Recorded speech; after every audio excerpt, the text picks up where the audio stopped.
I think the next challenge is 100% going to be labor. So that's one of the reasons why I'm part of a technology company, because there's a few things at play. We've soft costs far away the hard costs in solar. And I think there's a lot of room for improvement there. That's something I'm pretty passionate about. One of the ways to reduce soft costs is just, like I said, through tech, to reduce manual entry, to reduce cycle times, to increase pull through or have a lower cancel rate. Hello and welcome to the Solar Maverick Podcast, where solar meets entrepreneurship and experience. I'm your host, Benoy Thanjan, so let's get into it. Hi, this is Benoy, your host of the Solar Maverick Podcast. I wanted to personally invite you to our summer solstice networking event that's happening on the day of the summer solstice, which is Wednesday, June 21st from 6 to 10 p.m. at Hudson Hall, which is in Jersey City, New Jersey, which is very close to Manhattan. We've been doing this event for several years now. It's a great opportunity to network with other people in the renewable energy field, and we'll also have some of our guests that we've interviewed in the past. It's $35 to attend, and we're raising money for two different charities.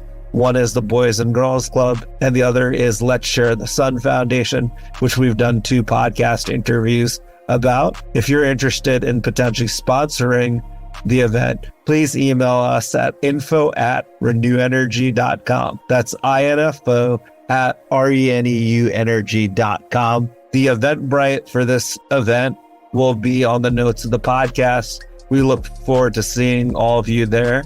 They'll be here before you know it.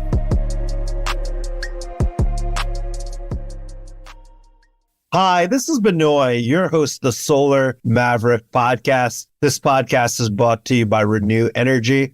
We're a solar developer and consulting firm. You can learn more about us on www.reneuenergy.com. That's reneuenergy.com. In this episode of the podcast, I have Nathan Jovanelly. He's been hosting several episodes with me. This podcast was actually recorded in the beginning of December, and it's Nate's 3 predictions of what he sees happening in the solar industry in 2023 that still apply today. We talk about the New York Giants. That was a game versus the Commanders that ended up being a tie. Nate and I tend to go to Giants games or other activities when we tape the podcast, and we like to tape the podcast in person just because it gives better flow and rapport. I hope you enjoyed this episode of the Solar Maverick Podcast. Let's get into it. Today's podcast is sponsored by Enerflo, your solar platform.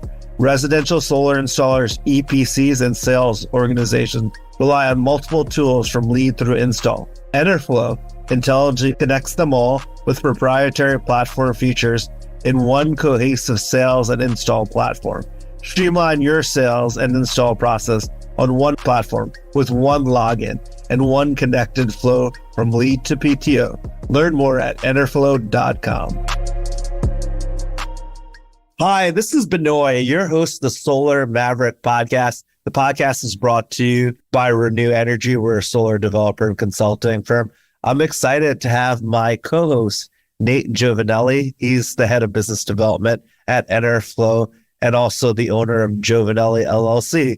Nate, welcome to the podcast. It's been a long time since our last time we recorded. We just recorded an episode before. We're here in the studio in Jersey City, New Jersey. We appreciate all our listeners who we call Mavericks, Solar Mavericks, for listening. And actually, this is an interesting one. We're right now in December, and Nate's actually going to talk about his 5 predictions, or a certain amount of predictions that he has in the new year. And it's a shorter version podcast, but I think when we get to the month of December, January, everyone's thinking about, like, in the industry at least, like what trends are important. And it's interesting because I've written these articles on LinkedIn, and it's amazing how popular, like, say, the top 5 trends of 2023 in solar, how many views it get, because December and January, everyone's kind of focused on that. Like, I know for my business, like, I'm trying to slow things down and think more strategically about the business and just not be in the business.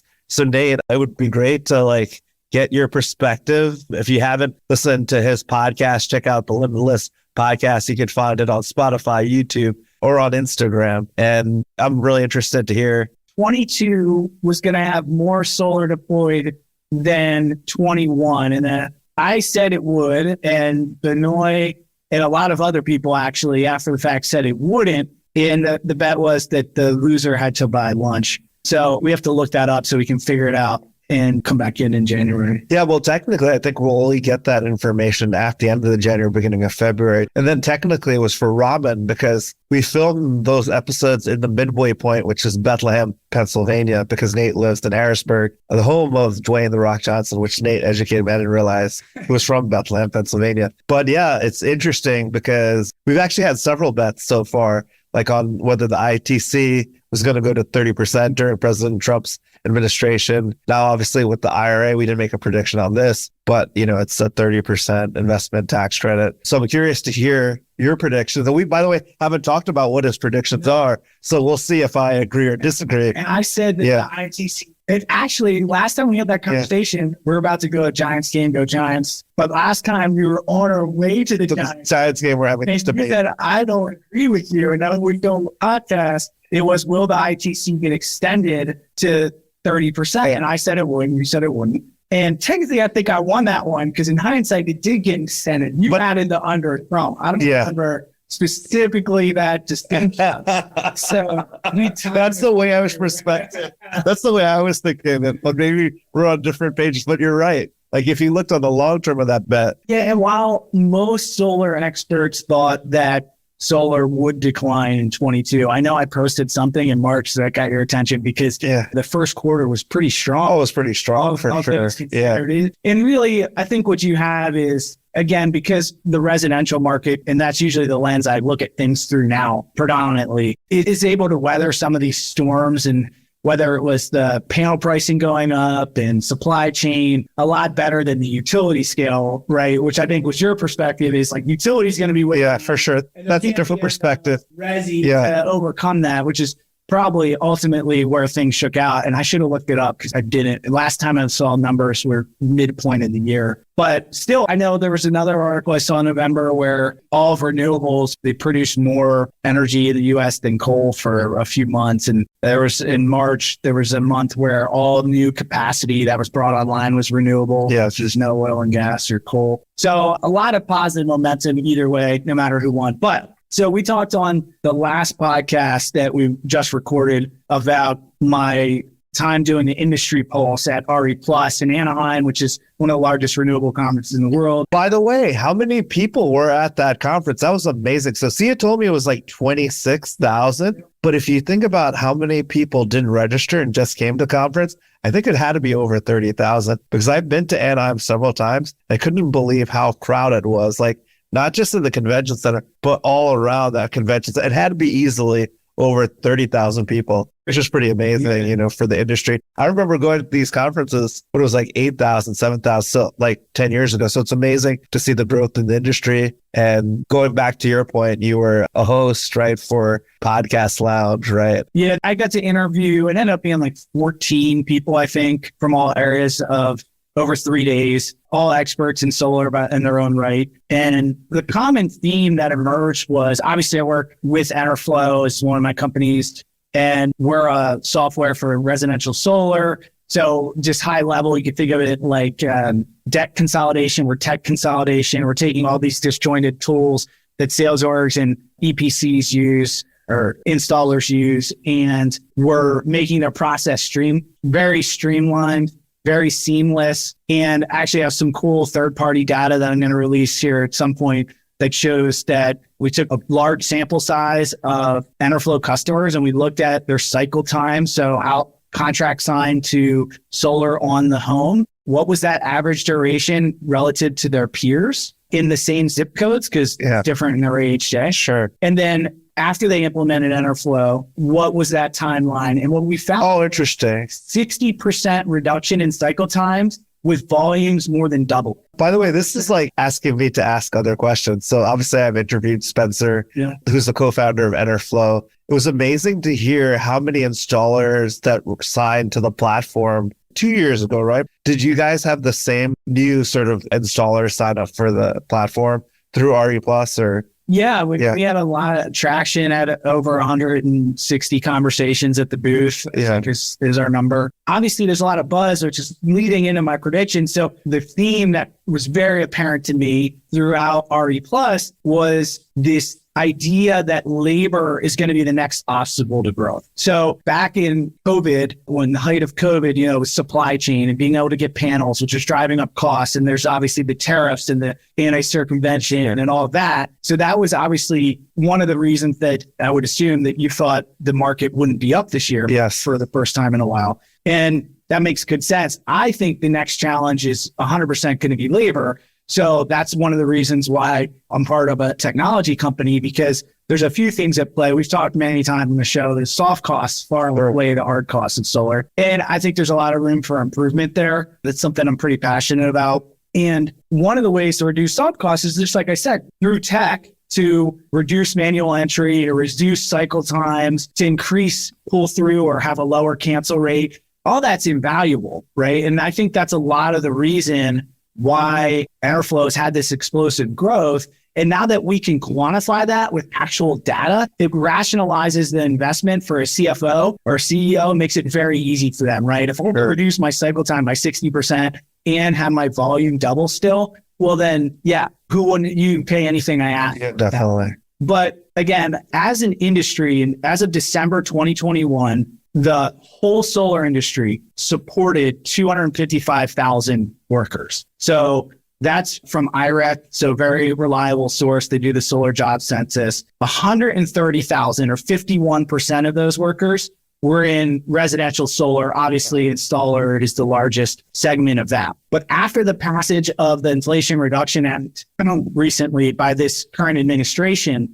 the residential sector is expected to add 340,000 jobs. So that's more than the whole industry supports now. It's more than double what the residential industry, and that's in 5 years. Yeah. That's a 261% growth rate. And that number comes from Solar Review's data survey. Now, at the same time, in 2021, in the same IREC survey, 89% of firms said they had difficulty finding applicants. And I think that's why you see this crew leaves this company, they go to this company, and they don't change their skills or their service, but now they make an extra $1 an hour more, and then they leave that one for $1 more. And if you look at the data, electricians make considerably more in solar than any other industry. And it's because we're on this labor cycle. Yeah. So if 89% of firms are already having trouble finding labor, and just the residential industry is going to go from 130,000 to 470,000 jobs, as the survey indicates, or even anywhere in that order of magnitude, the question we need to ask ourselves is, where are these people going to come from? And what other industries have transferable skill sets that would be able to attract the next generation of solar employees? Because I think this is, I don't want to use the word crisis, but this is the next major headwind to massive solar growth. Yeah, I agree with you. I mean, I think that's an issue that we've had in the industry. It's not just installers and electricians. It's the whole sort of solar, like especially solar developers and sales, to find people, especially when you talk about commercial, industrial, and utility scale development, someone who has that expertise. I tend to now focus on commercial, industrial, and utility, not as much as residential when I was at SolarCity Tesla. But it's just amazing how hard it is to find good people, and then how expensive they are and what they're asking for, like the person of permitting or basic sort of what you would consider back office functions. Just because they have that expertise, they're able to command a lot because there's a supply shortage.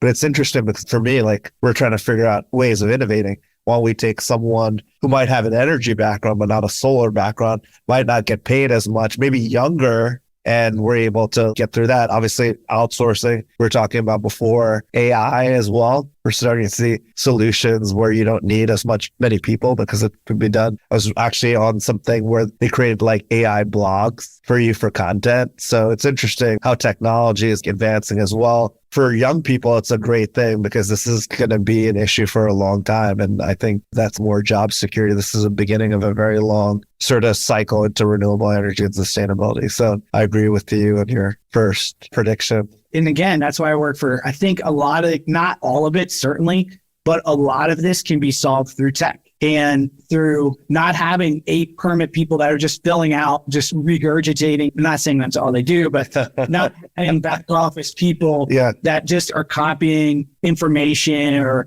correcting things because it wasn't correct on the contracts don't match who's on title. Like that's a very common one. There's these small things that we can solve through tech to make it just very simple and seamless that will require less of those workers. Now, I still think you're going to need the skilled labor. Is just a challenge because in this country, a lot less people go into skilled labor. I mean, I think that's just a fact. So it's going to be harder and harder to fill some of those installer roles. Well, that's a good first one for sure. And you don't have to have 5. Yeah. I think 3 is actually good, right? Today's podcast is sponsored by Enerflo, your solar platform.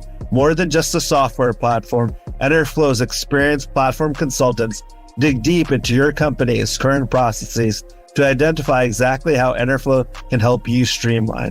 Enerflo brings order to solar chaos by helping companies consolidate their technology and reduce soft costs. By connecting the tools that residential solar installers, EPCs, and sale orgs already know and love with proprietary platform features, Enerflo truly becomes your solar platform. Purpose-built and configured to meet the unique needs of your business. Decrease time to close, project duration and soft growth costs, increase solar pull-through and the number of projects complete, customer satisfaction, and your profitability. Learn more at enerflo.com. What are the 3 biggest trends you see in 2023 and ongoing than 5? Because I think 3 is more impactful. I mean, obviously, we'll see with battery adoption. I talked on the last podcast. I think that for residential solar, there'll be a trend back toward leases and PPAs in this market. So I think that'll be a trend due to rising interest rates and a variety of factors. We talked about that one in the last one. I would say a longer term, more interesting prediction, and I probably talked about this on here a couple times, is I think, we're getting close to 4% penetration residential solar, and to cross that chasm, if you will, into the early majority. And it's a really hard place to get. I think we have to meet consumers where they're at. And that means selling direct to consumer. You buy your car online, you can buy your house online. So do I think that's going to happen the next year? No. I mean, you're seeing it more and more. But this doesn't have to be a 2023. Sure. It's ongoing. But that's a great point, by the way.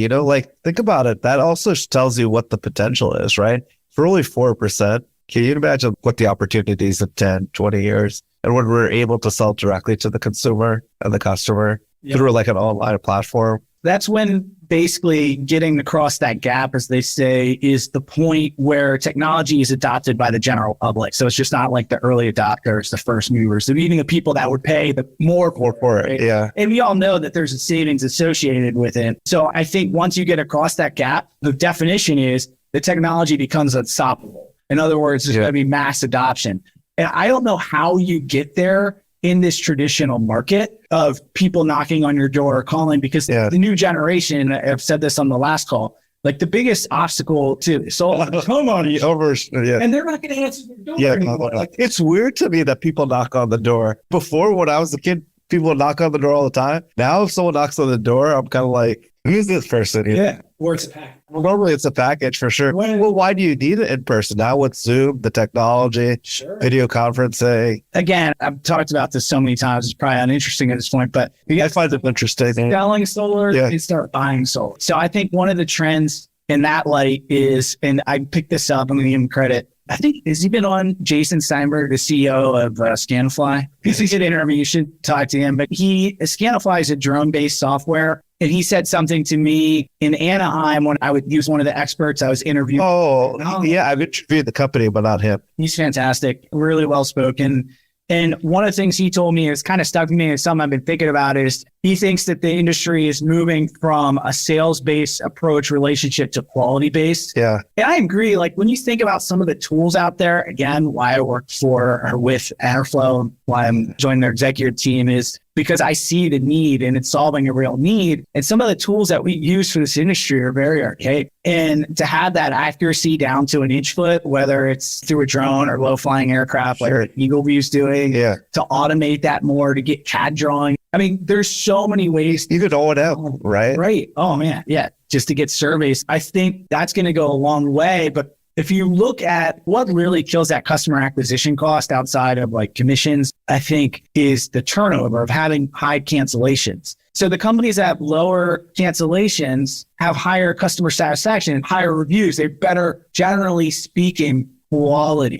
So I think you're going to see as people start shopping, they start buying solar instead of being sold solar. When you're looking for it, quality is going to really matter. And since he told me that, it really stuck with me. And it was something that I've been thinking a lot about and I agree with. I think that as an industry, we got to move into a quality-based sale. We're already seeing that to some extent. And as said, as people start buying solar online, start shopping for it, doing their own research. Which now people are doing, you know, like when I talk to customers, they've already done their research using Google, not saying that it's correct, but now meetings are a lot more educated than I would say even 3 or 4 years ago, because people really want to understand it and get into the weeds. So I predict the Giants are going to win today. Versus the Washington Commanders. This is a must win.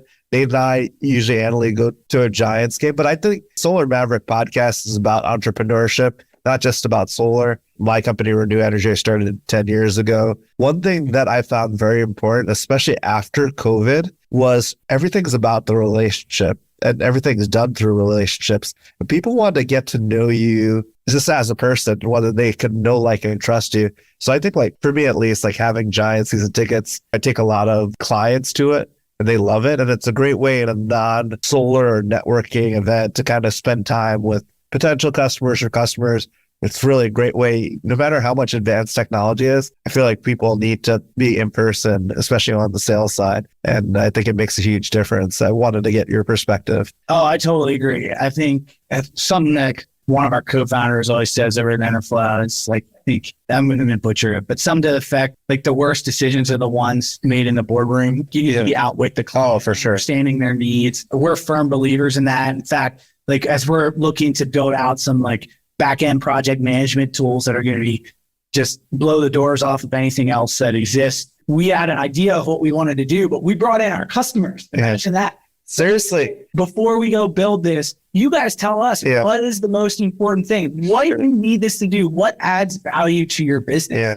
Now we know, A, they're more bought in because it was a lot of their ideas, but we came up with things through that discovery that we would have otherwise missed. Yeah. And that's so important. We didn't do it on Zoom. We could have, how easy it would have been. Oh, for sure. But having them come in and talk about best practices in companies that have 95% pull through, which is unheard of in residential solar, 8% cancel rate. Yeah. I mean, having them in a room, like, what are your best practices? Yeah. Being able to share that elevates the whole industry. And there's so much opportunity. I think this is another thing. You know, most people have, I would say, like solar and just in life in general, if you have a growth mindset, it'll help you a lot more in life than a scarcity mindset. Unfortunately, most people have a scarcity that there's a limit sort of to what, but there's so much opportunity for everyone, right? That sharing ideas, even if it could be competitors, being transparent, it'll help you in the long run exponentially more. I love that. I totally agree. In fact, I was telling you about,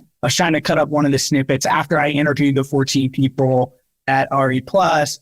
Nico had me on for the last segment of the entire conference, and he asked me like one of my keys to success. I don't remember exactly what the question was something I wanted to take a snippet of. And I actually did one of my podcasts on it. It's a Tony Robbins quote, I think was the one I used. It's the Limitless podcast, by the way. When you're grateful, fear disappears. And for sure. I don't consider anyone a competitor. If there's something you do better, that's a great point. Learn from you. And if there's something I do better, there's an opportunity for us to work together. Even if we are competing in the same space, there's so much opportunity in this market for everyone that I think we can all work together. And this came about because when I got my start in solar, I got it by talking to Sun Edison, who was a direct competitor, but they didn't want small projects that weren't credit rated, like nonprofits, churches. That's how I got my start in solar, taking the projects from the biggest solar company in the world at the time that didn't have it. Why aren't you guys taking these? I'll take them. We learned later that they are challenging, but ultimately, if I would not have taken that step, I would have never gotten the Amazon projects. This is when Nate was working with IGS Solar. IGS, if you don't know, is one of the largest privately owned energy suppliers. And they basically started their solar group, which first started in commercial industrial and then moved to residential. Yeah, me and a few other people started the commercial group, and then I went on and spun that off into the residential. But we got our start really through these nonprofits and working with, quote unquote, our competition that other people would have perceived as competition. So I just don't think anyone's a competitor. Actually, that's one of the things that really drew me to Enerflo is we're a true platform. So we integrate with everyone. We don't there's tons of product suites out there that do some pieces of what we do, but we don't see them as a competitor. If you want to integrate with them, great. You want to integrate with everyone and be that underlying source that is the hub and spoke model. And we want to be that hub to house all your data. So you have one user, one login. And it's a concept that, again, is born from, we don't really have any competitors. Yeah. So that actually goes into another concept that, I get this question all the time. Who are your competitors? What are you doing about your competition? And I don't look at it as competition. I look at it as like, what can I be better as myself and our company so that we could get more business, not what someone else is doing. At the end of the day, people will pay for value. How can we get better to our clients and add them value and the money will come? So I'm not really actively thinking about competitors in this space. I'm focusing on what we could do better as a company. And I don't want to copy what they do because you're competing with yourself to make yourself better every single day, not like what the competition's doing, because then that distracts you from the goal that you want to get to, I agree. I mean, I do think there's also positives to having competitors, right? Could you imagine how stagnant the industry would be if there weren't people pushing the boundaries of technology? Nothing would ever change. We wouldn't be past the wheel. Oh, for sure. That went and actually funded companies to be competitors so that they could better their own company because they needed that push. People needed that push that there's someone nipping at their heels, right? So yeah, I don't think you need to focus on them, but I think it's the author Jim Collins said it's either good to great or great by choice. You need that productive paranoia. That's what competition does. Yeah. It's not necessarily, I'm not worried about them, but I want to push myself because I don't want to get surpassed, right? Yeah. So that's what the competition does for you. But I'm not going to bother myself trying to reverse engineer what they're doing because ultimately what works for them might not work for you. I think, the great thing about renewable energy is there's so much innovation happening. There are big companies and small companies going out of business. Even with this IRA being passed and how much solar has to be deployed, there'll still be so many companies that will disappear.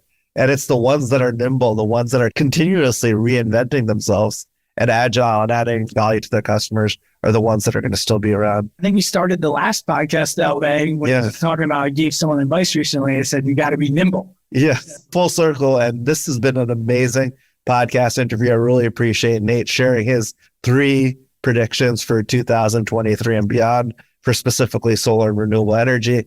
Nate's the head of business development, part of the executive team of Enerflo, and also the owner of Jovanelly LLC. He also has a great podcast called Limitless, which is on Spotify, YouTube, and Instagram. Is there anything else, any parting word that you would like to say? As always, love being here. Go Giants. Go Giants. And thank you again to our listeners who we call Mavericks for listening to the Solar Maverick Podcast. And it's brought to you by Reneu Energy. We're a solar developer and consulting firm. And I know I forgot to say, let's get into it. I know a lot of people like how I do that, but I forgot actually these 2 past interviews. But thank you for listening. This podcast and the Limitless podcast is adding value to you. Please provide a 5-star review. And thank you for making time and listening to it in your busy schedule. Have a great day. And of course, go Giants.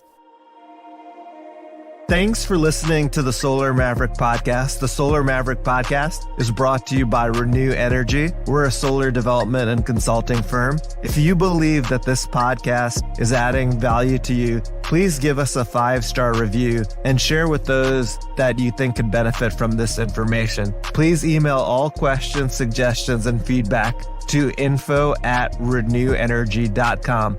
That's info@reneuenergy.com. The Solar Maverick Podcast is produced by Podcast Laundry and executive produced by Benoy Thanjan and Kevin Y. Brown.